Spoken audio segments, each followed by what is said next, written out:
This video is proudly sponsored by Gamersgate. Download games anytime, anywhere. Visit Gamersgate.com.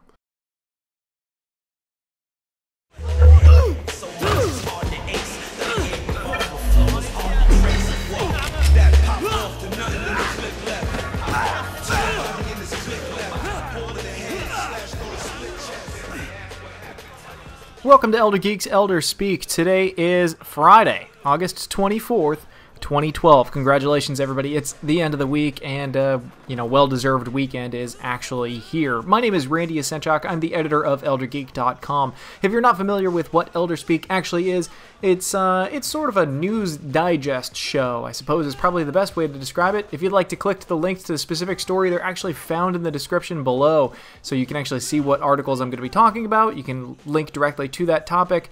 And, yeah, that's really about it. It's also peppered with a whole ton of my 2 cents in the entire industry and whatnot and what have you. Before I actually get started today, I really do want to take a moment to say thank you to all of my viewers, because I have a lot of friends who actually make videos for YouTube. I know people, who frequent YouTube. I know a lot of people that submit things to YouTube and to Reddit and et cetera, et cetera. And I got to admit that the fans that we actually have at ElderGeek.com are actually, bar none, some of the nicest fans anywhere on the internet. And I'm not even joking. You guys are ridiculously supportive. Whenever you find fault with anything that we do, you are almost always polite about how you actually bring it to my attention. And I have to admit, I am startled by it. Or not startled. Startled's not really the word. I guess I'm in awe by it. I am grateful for everything that you guys actually do for me, because you make it worth my while to put these videos together. And whenever you guys actually have criticism, it's worthwhile criticism normally for me to actually listen to and actually adapt to. And so thank you. That is my official heartfelt thank you to you, because that was brought on today because I was reading a fellow YouTuber's page, and it was just riddled with what you guys, I'm sure, are aware of what the typical YouTube commenters are like. So, thank you. Really appreciate that. But, gonna be a little bit of a shorter news night tonight. No real particular reason why, just a little bit of a shorter news day, I suppose. I'll try to pepper in as much of my 2 cents as possible so that this isn't just a bang in and bang out kind of ordeal. But, none of these are like gigantically huge news stories, or none of them are super controversial, but let's just go through them anyway. PS3 players out there everywhere, Psychonauts is coming to PSN next week, which is ridiculously cool. Everybody is very excited about Tim Schafer's work, and of course his Kickstarter was one of the finest, or one of the fastest growing Kickstarters in Kickstarter history. And so if you wanted to find out what the big deal is about Tim Schafer and Double Fine Productions, you can actually see for yourself. Psychonauts is an absolute cult hit. It was one of those games that just did not sell as many as it really should have. So next week it's going to be out for the PlayStation 2 Classic series on the PS3, and it's going to be a whopping $9.99. So that's kind of a nice price, and a game that's definitely held its worth over time. So if you haven't checked it out, definitely pick it up for $9.99 and give that a spin. In terms of resurfacing older games, and please don't take that as me saying that that Psychonauts is an older game, but this one actually came into my email this morning. Good Old Games has released Ultima IX Ascension. It's $3, and they are actually running a sale for the next week. Or actually, by the time this actually goes live, it's going to be for the next 6 days or so, of the entire Ultima series. So you can get Ultimas 1 through 9 for a total of $18 or something like that. I know that Ultima 9 really took a beating, and from critics and a lot of fans out there. It was buggy, yeah, and there were people out there that really kind of complained about how it didn't adhere to the canon storyline.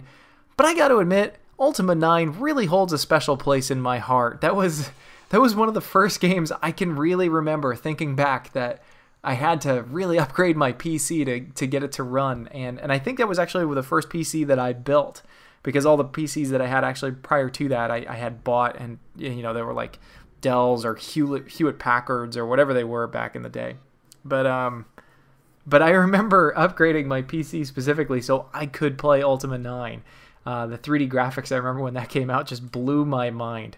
And yeah, I remember the game crashing like crazy, but I remember I wanted to play it so bad, and I remember enjoying when it was running so much that I powered through it, like all the glitches, just so I could play a little bit more. Kind of like GTA 4. When that first came out, that game was so glitchy it's not even funny. My PS3, I think, would run it for 15 minutes, and then it would freeze up on me, and then I would just have to restart my PS3 entirely just to get it to go again. But the game was so fun that I had to do it. I just kept replaying it over and over again. So, Ultima IX Ascension, out on Good Old Games. I was looking at the screenshots of that and kind of reminiscing. But if you guys were wanting to go down memory lane once again, you know, you can check out the Ultima series once more on goodoldgames.com or GOG.com. Also in this is going to be the final resurfacing of old classics, because I guess this is the week to resurface old classics. Star Wars Knights of the Old Republic 2 is finally available on Steam. Knights of the Old Republic 1 has been on Steam for a really long time, and it's nice to see Knights of the Old Republic 2 actually finally up there. Knights of the Old Republic 2 was not actually done by BioWare. This one was done by Obsidian, and in my personal opinion, I always preferred Knights of the Old Republic 2 over the original. I know that that's kind of a mortal sin in the eyes of a lot of gamers out there, but something about the second one kind of appealed to me a little bit more. The fact that I was a Jedi right from the beginning of the story to the end, even though you didn't really have a lightsaber right away, but I always ended up going into the console commands and giving myself a lightsaber right off the bat. There was a lot of other really interesting, you know, tidbits that weren't in the original Knights of the Old Republic. Simple stuff like breaking, you know, actually using your weapon to break into crates. I thought that the story was actually a little bit better, and I don't know, Karth wasn't in it as much, so that was a big plus in my book. But of course there was the biggest thing that I disliked about Knights of the Old Republic 2 was the fact that the ending was kind of broken. But Knights 2 is still, like I said, still one of my favorite games, and out of the Knights series, it's definitely my favorite one out of the three, or favorite one, period. Still never did the free-to-play, or the soon-to-be free-to-play MMO yet. I might check it out when it goes free-to-play. Maybe. We'll see. I don't know if you guys actually heard this, but PopCap, a few days ago, this was actually before I had a chance to do an Elder Speak, but PopCap recently did a layoff of a ton of people from their offices. PopCap is I would call them the premier casual game creator out there. But among the people that they laid off was George Fan. And George Fan is the creator of Plants vs. Zombies. Plants vs. Zombies is everywhere, and it's an enormously successful game. And the fact that he was one of the people that was laid off really kind of makes me really sad. It is a gorgeous game. It's a really fun game, and the fact that they're working on a Plants vs. Zombies sequel, and there's actually rumors of the sequel / spin-off of Plants vs. Zombies of being a multiplayer shooter. I don't know. It's just really, really sad. I mean, here's a great game, and PopCap you'd think would just owe so much to them and owe so much to him, and yet he was one of the people that was laid off.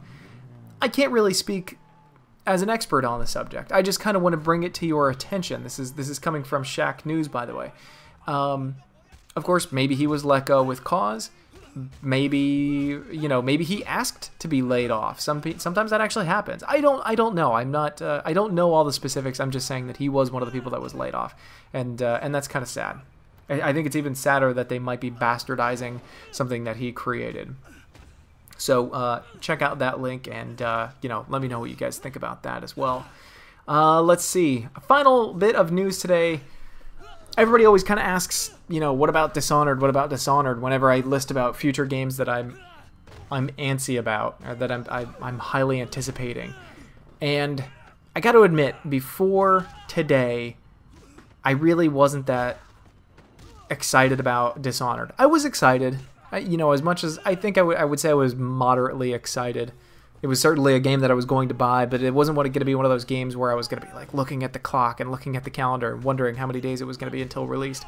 That is until today, when they released the Study of Stealth trailer. And I am an absolute stealth nut. I love stealth games, and I know that Bethesda can do stealth really well, because I will stand by and say that the stealth missions, meaning the Dark Brotherhood and the Thieves Guild missions within Oblivion, are actually some of the most fun stealth games in gaming history. I think that it stands up really well with the Thieves games. I think it stands up really well with the Splinter Cell series, the early Splinter Cell series, and I know they can do it well, and here it comes. Here's their golden opportunity to really bring stealth back. And I got to admit, the fact that the stealth genre is coming back, that they want this kind of thing to be coming back, really warms my heart, because we're going to be having Dishonored, we're going to be having another Hitman game, and I'm hoping that they aren't watered down stealth experiences. I hope that they're good stealth experiences. I hope that they aren't too arcadey, where if you get caught, you can still run and gun your way through. That's never fun. It's kind of the I don't know, it's the opposite of needing to be stealthy. I don't know. But that's my 2 cents. Anyway, guys, that's all I've got for today. Oh, I totally forgot to mention, the game that you've actually been seeing in the background is more Sleeping Dogs gameplay. It's just one of those games I'm kind of tinkering with, and it's fun. It's good, mindless fun at this point. I already played through it once, and now I'm just kind of driving around and beating people up, which is fun. I guess there's no other better way to put it.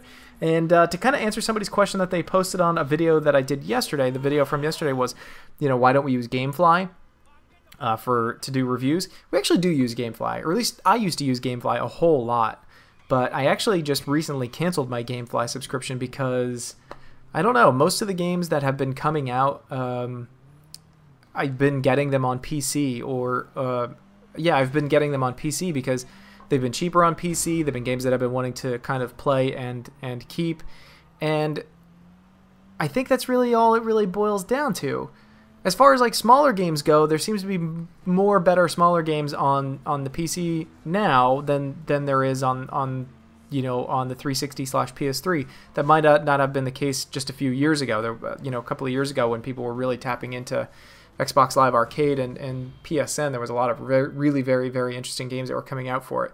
Now that trend has kind of slowed down a little bit. I still want to get my hands on Elysian Tale, or Tale of the Elysian Story, or whatever it's called, because I've been watching clips of that game for years now, and now that it's out, I just kind of need to wait until there's money back in the coffers so I can pick that up for myself.